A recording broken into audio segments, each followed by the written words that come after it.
Status kepemilikan Gedung Persatuan Basket Indonesia atau Perbasi Kota Pontianak telah diperjelas setelah melalui proses panjang antara Kejari Kota Pontianak, Kantor Pertanahan, serta Pemkot Pontianak melalui Badan Keuangan dan Aset Daerah Kota Pontianak bersama pihak pengelola sebelumnya.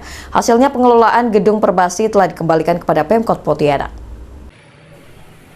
Setelah melalui proses yang panjang, akhirnya Gedung Perbasi Kota Pontianak diserahkan kepada pemerintah Kota Pontianak. Penyerahan sendiri dilakukan dengan penandatanganan penyerahan oleh pihak ketiga dan PJ Wali Kota Pontianak, yang juga ditandatangani oleh Kejari Kota Pontianak. Menurut PJ Wali Kota Pontianak, Ani Sofian, menyerahkan ini bukanlah mengambil alihan, melainkan pengembalian aset Pemkot Pontianak yang sebelumnya memiliki status yang kurang jelas. Dengan penyerahan ini, status pemilikannya menjadi jelas. Untuk pengelolaan Gedung Perbasi ke depan, Pemkot Pontianak akan bekerja sama dengan pihak ketiga yang sebelumnya telah mengelolanya. Pengambilan harta dari Kejaksaan dan dari BPN menyerahkan kembali aset kita yang selama ini statusnya masih kurang jelas. Jadi dengan ada penyerahan ini, maka status aset yang sudah menjadi jelas menjadi aset pemerintah. Selanjutnya pengelolaannya untuk pengelolaannya nanti kalau Perbasi mungkin kita adakan kerjasama yang sekarang sudah ada.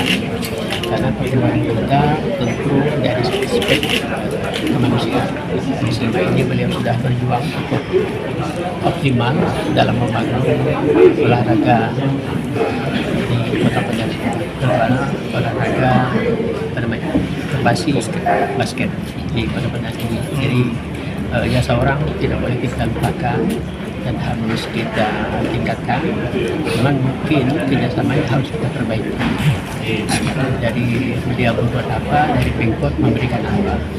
Kemudian untuk yang Perbasi memang kita akui gedung itu sudah berdiri sejak lama, tetapi memang secara yuridisnya belum jelas kepemilikannya. Setelah kita telusuri dan kita pelajari, ada hal-hal yang memang perlu dikoordinasikan terkait dengan pengelolaan aset itu. Secara normatifnya sertifikat itu atas nama Pemkot, tetapi gedungnya itu belum jelas. Nah, setelah kita lihat dan kita kaji, terus juga dengan sejak berdiri sampai dengan pemanfaatan seperti apa, kita hitung semua, ternyata kita klop. Jadi secara hukum gedung itu dengan hari diserahkan berarti milik Pemkot. Tentang pengelolaannya itu nanti masalah pajak, masalah retribusi dan seterusnya akan diperjanjikan dengan Pemkot dengan pihak ketiga yang ditunjuk oleh Pemkot.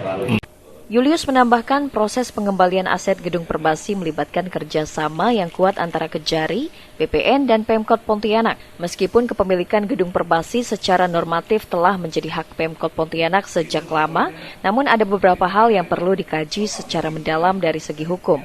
Setelah kajian bersama, sepakat bahwa secara yuridis pengelolaan Gedung Perbasi harus dikembalikan kepada Pemkot Pontianak. Dari Pontianak, Barlian Pasore, iNews melaporkan.